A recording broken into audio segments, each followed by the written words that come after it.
I got shorter. Okay, I didn't want to read, but it turns out that people thought that running these things was an excuse for not writing something new. So they put me on the spot this year. So I call this Take 13. 13. My daughter Emily was 13 when I met Martin. How could you do this to me? She asked. I should tell you, I went back to how I wrote in college today. I wrote paragraphs and then I cut them up with scissors and rearranged them. Jim and I had been together 13 months when his fevers were diagnosed as Hodgkin's lymphoma. You don't have to stay, he said, but at the same time, he took the Indian beads he always wore around his neck and attached them around mine. Now they're in his urn. Grounded in Green Bay because of thunderstorms in Chicago, the captain announced he would update us in 13 minutes. My mother and I were going to a memorial for her only sibling. 13 minutes, the captain repeated. I'll have an update in 13 minutes.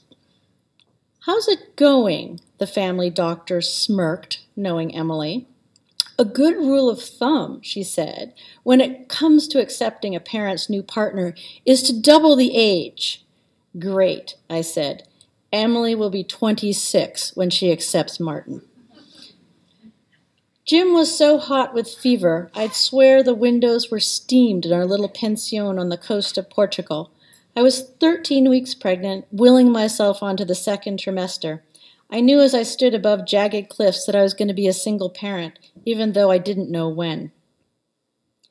It was just me and Emily for 11 years, sharing the upstairs and small bathroom in our house. She would lean against my back while brushing her teeth and waiting to spit.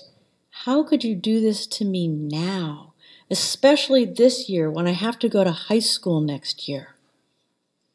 This isn't Chicago, is it? The man across the aisle asked me in French when he was the only one to stand up and open the overhead compartment when we landed and the plane stopped moving on hot tarmac.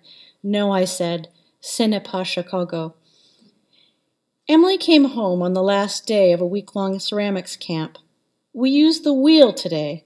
Carrie says there's an adult class in the fall that I'm ready for because I can control the clay. She said later that from the moment her hands first lifted and centered it, she knew the clay was something she had always wanted to do, but not yet known what it was. Vous avez-vous compris?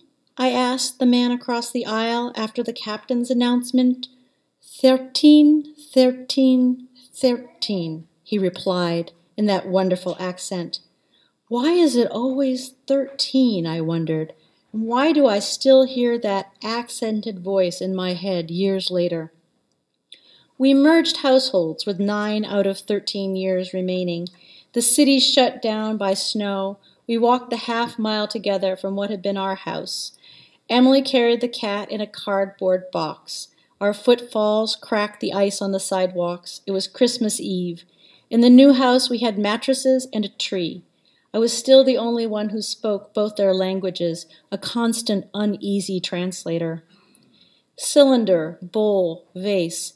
It was years before Emily mastered the form necessary to shape the urn, the ability to judge the shrinkage of the lid to make a perfect fit. Once it was fired and glazed, she wanted to put in her father's ashes immediately. We used cardboard from a cereal box to make a funnel, scooping him in from the master load. For a time, I placed the bead necklace around the mouth the way that Jim had asked me to, knowing that one day I would take them off of my own skin. On my wedding day to Martin, Emily was standing on the other side of the rose bushes, flanked by her 5 closest girlfriends. Do you take this man to be your lawfully wedded spouse? I looked to her first. She met my eyes, and I believe she gave a slight nod. I faced Martin again. I do.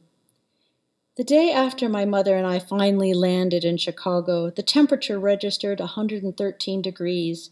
Local TV stations made a production of baking cookies on the hoods of cars in the parking lot. All the crops in the fields were dead. Back at the house after the wedding, someone opened the urn and looked inside. No one has ever confessed. There's been an accident.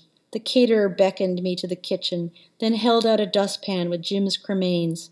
That's my late husband, I said, only concerned about the urn.